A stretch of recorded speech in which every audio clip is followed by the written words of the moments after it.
1 KG 700-800 গ্রাম করে হওয়ার কথা। একটা একটা করে 3টা করে পিস ফেলছিলাম আমি। এই সরিষা 18 গুণই ফলন সম্ভব, আমার জন্য মনে হয়েছে 18 গুণই সম্ভব।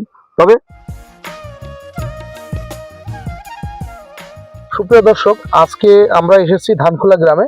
কলেজ শিক্ষক জনাব আসাদুল ইসলাম, তিনি একজন কৃষি উদ্যোক্তা। এই কারণে কৃষি উদ্যোক্তা, শিক্ষকতার পাশাপাশি তিনি কিন্তু উদ্যোক্তা হিসাবে চাষ করেন। এক গাছে যে 1 কেজি সরিষা, সেই সরিষা উনি আবাদ করেছেন। আমরা একটু তার সাথে কথা বলবো।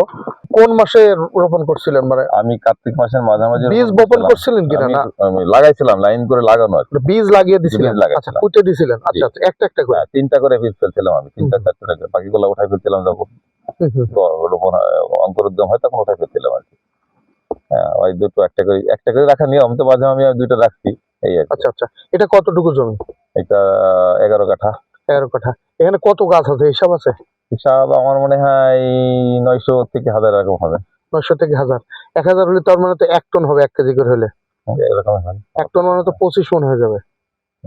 ওরা বলে, কিন্তু ওইটা তো 700 আমি ধরে রাখছি আপনার 700 গ্রাম করে তো হওয়ার কথা। 700 গ্রাম হিসাব করা লাগবে। 700 গ্রাম 12 থেকে 18 মনের কথা বলতে হবে। 12 থেকে 18 মণের কথা। এর মধ্যে থাকবে। 12 মণ থেকে 18 মণ। 18 মন। এত ডিসটেন্স কিভাবে বলছে? এটা তো ফসলের ওদের হিসাব তো কখনো 12 থেকে 18 করা হয় না। 12 থেকে 18 মন এর মধ্যে থাকবে ফলনটা। আচ্ছা আচ্ছা, সর্বনিম্ন 12 মন, সর্বোচ্চ 18 মন যদি এরকম। আচ্ছা আচ্ছা। এই 11 কাঠা জমির জন্য আপনি কতটুকু নিয়েছিলেন? আমি 100 গ্রাম বীজ নিয়েছিলাম। আমি 100 গ্রামের প্যাকেট থাকে, ওটা তো কম থাকে না, তো 100 গ্রাম লাগে না, 50 গ্রাম লাগছে। ও আচ্ছা, 50 গ্রাম বীজেই হয়ে গেছে। তার মানে 2টা 3টা 4টে করে লাগাইছিলেন। বলবো উপসহকারী কৃষি কর্মকর্তা, আপনার কাছে জানতে চাই, এই সরিষা আপনার তত্ত্বাবধানে হয়েছে, এটার যে টেকনিক্যাল বিষয়গুলো যেটি জেনে চাষিরা উপকৃত হবে, আপনার কাছ থেকে জানতে চাই। এই সরিষাটা প্রথম যখন আসাদুল ভাই নিয়ে আসে, তারপর আমি জানতে পারি। তো আমি সেই সময় তাকে বলছিলাম যে ভাই, সরিষাটার বপন ডেটটা একটু পিছাই গেল। হ্যাঁ, তো এই সরিষাটা বপন, যখন কৃষক ভাই সরিষাটা বপন করবেন অক্টোবরের মধ্য অক্টোবর অথবা অক্টোবরের 3য় সপ্তাহের দিকে কিন্তু আপনাকে বপন করলে সবথেকে বেশি বেটার হয়।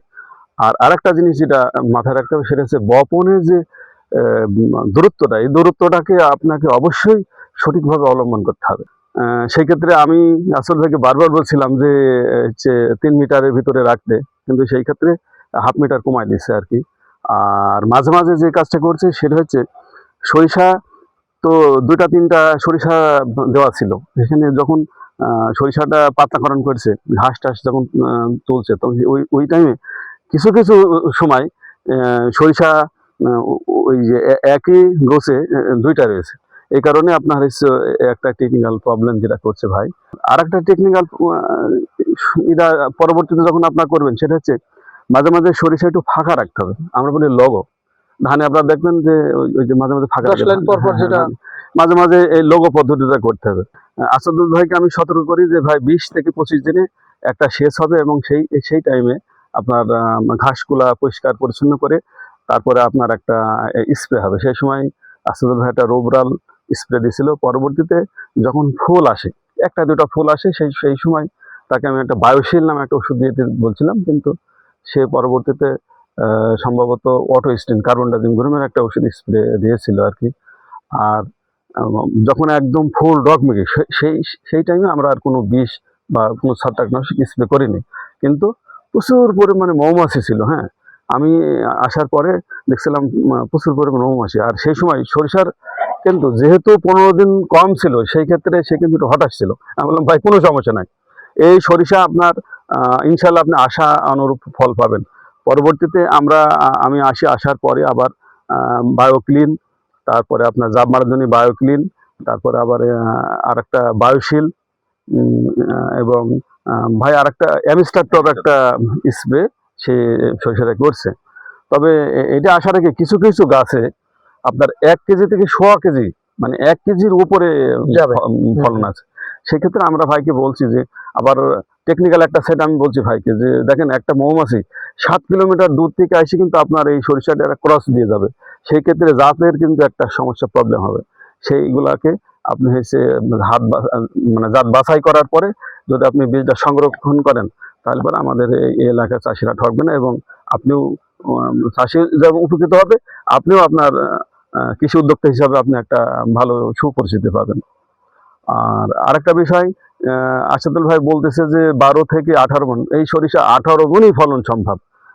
আমার জন্য মনে হয়েছে 18 মণই সম্ভব, তবে রোপণটা আপনাকে অবশ্যই টাইম মতন করতে হবে। না, আশ্বিন মাসের 15 হ্যাঁ। তারিখে মানে আশ্বিন মাসের মধ্যে করতে হবে। আশ্বিন মাসের মধ্য আশ্বিনের ভিতরে যদি আপনার করা যায়, তাহলে পরে আপনার যেহেতু 150 থেকে 155 দিন, দেখেন গাছের যে গ্রোথ, সেই গ্রোথ অনুযায়ী এখন 150 থেকে 155 দিন বা 60 দিন কিন্তু আপনার এই জমিতে থাকবে। সেই ক্ষেত্রে আপনার ফলন বপনটা উপযুক্ত টাইম না হলে পারে এই সরিষার ফলন যদি অন্য সময় চলে যায়, তাহলে কিন্তু ফলনের হ্যামারিং হবে। আরেকটু জানতে চাই যে এইটা পরিচর্যা কি কি ছিল, উল্লেখযোগ্য কোনো পরিচর্যা ছিল কিনা, না স্বাভাবিক সরিষার মতো চাষের মতো না, এটা? একটু একটু সেবাটা বেশি দিতে হবে, তাই কারণ সার একটু বেশি লাগবে। বেশি বেশি বলতে একটু কি লাগবে। পরিমাণ লাগবে? মানে স্বাভাবিক যে সরিষা আছে তাতে একটু বেশি লাগবে। আমি প্রথমে সার দিয়েছি, দিয়ে মানে রোপণ করার আগে আপনি একটু আমাদেরকে একটু ক্লিয়ার করে বলেন, আমাদের দর্শকদের জন্য ক্লিয়ার করে বলেন, আমি যাতে 10 দর্শকরা কাঠা- আপনার এই ফর্মুলাতে চাষ করতে পারে। আমি এই জমিটায় আপনার জৈব সার দিয়েছিলাম 1 বস্তা, আপনার ডিপসান দিয়েছি, তারপরে টিএসপি দিয়েছিলাম 20 কেজি না 15 কেজি, 15 কেজি টিএসপি দিয়েছিলাম, পটাশ দিয়েছিলাম মানে 12-13 কেজি মতো। হ্যাঁ, এর সাথে 20 দিয়েছিলাম, এইভাবে দিয়ে রোপণ করেছি আমি। আর স্প্রে স্প্রে করেছি, ছত্রাকনাশক এবং রোবরাল দিয়েছি, 2 বার দিয়েছি রোবরাল, আর অ্যামিস্টারটা দিয়েছি একবার দিয়েছি হলো এই মানে কোন স্টেজে দিয়েছিলেন গাছের? গাছে দিয়েছিলাম যখন গাছ এই সাইজের হয়, আর 6 ইঞ্চি 7 ইঞ্চি হয় তখন দিয়েছি রোবরাল, আর যখন ফুল ফোটে তখন দিয়েছি, আর ফল ধরার পরে দুধ দেওয়া হয়। আচ্ছা, আর হচ্ছে যে এই যে এখন দেখছি যে আমরা বিভিন্ন গাছে বিভিন্ন জায়গায় দেখলাম যে আপনার জাপ পোকার আক্রমণটা মনে হয় একটু বেশি ছিল। এই জাপ পোকা আক্রমণের জন্য, জাপ পোকা নিয়ন্ত্রণের জন্য কি করছেন? আমি বীজ দিয়েছি 2 বার, কনফিডার দিয়েছি একবার, আর লাস্টে কি যেন বায়োমেথা ওইটা দিয়েছি আর কি। এবার আপনাদের কাছে আমরা উপস্থাপন করব যিনি এই সরিষার চাষের বিষয়ে টেকনিক্যাল বিষয়ে সাপোর্ট দিয়েছেন, এবং তিনি একজন অভিজ্ঞ মানুষ, অনেক অভিজ্ঞ কৃষি কর্মকর্তা, জনাব জুয়েল রেজা, উপসহকারী কৃষি কর্মকর্তা, যার চিন্তা এবং মন মগজে সবসময় থাকে নতুন কিছু, সৃষ্টিশীল কিছু। তার কাছেই এই সরিষা চাষের প্রযুক্তি সম্পর্কে আমরা জানবো, যা আপনার পরবর্তী চাষের ক্ষেত্রে একটা গুরুত্বপূর্ণ ভূমিকা পালন করবে। আশ্বিন মাস পার হয়ে গেলে ফলন কমতে থাকবে, স্বাভাবিকভাবে কমতে থাকবে। স্বাভাবিকভাবে কমতে থাকবে, যেহেতু এর জীবনকালের একটা ব্যাপার আছে, আর ও লাইফ সাইকেল কি পছন্দ করে সেটাও দেখতে হবে। আমি মাঝখানে একবার আসি, হঠাৎ সে আমাকে ফোন দিল, হ্যাঁ, যে আমার সরিষায় মৌমাছি কমে গেল কেন। আমি খুব তড়িৎ সে সময় আসার পর আমি বললাম যে ভাই, এটা আপনার ভয়ের কোনো কারণ নেই, এটা আসলে শীত যদি বেশি পড়ে তাহলে পরে মৌমাছি বের হবে না। সেই ক্ষেত্রে আপনার পরাগায়নের একটু ঝামেলা 2-1 দিন হবে, কিন্তু আশা করা যায় 3-4 দিন পরে আবার সেই তাপমাত্রা ঠিক হওয়ার পর দেখি আমরা পরিপূর্ণভাবে মৌমাছি পেয়েছি। মানে ওই যে অতিরিক্ত শীত যখন পড়ছিল তখন।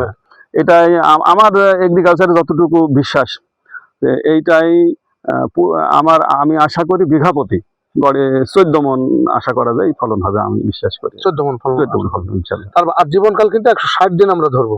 160 দিন। আচ্ছা, 60 দিন। এটা চাষ করে আপনি খুশি কিনা? আমি এখন আপাতত খুশি, আমার মনে আছে প্রথমে একটু ঘাবড়ে গেছিলাম, হ্যাঁ, তারপরে যে কৃষি সহকারী আছেন ছোট ভাই, ও আমাকে অনেক পরামর্শ দিয়েছে, সাহস দিয়েছে, কিন্তু সে না অসুবিধা নেই ভাই, এটা জুয়েল আর কি। আচ্ছা, ও সাহসে আমি এখন দেখছি না, আল্লাহর রহমতে ভালো একটা আশা করছি আর কি। আচ্ছা, নতুন যারা আবাদ করতে চায় তাদের জন্য কি পরামর্শ দিবেন? নতুন যাদের আবাদ করতে চায় তারা আপনারা আশাদুল ভাইয়ের সাথে আমার সাথে একটু যোগাযোগ করবেন।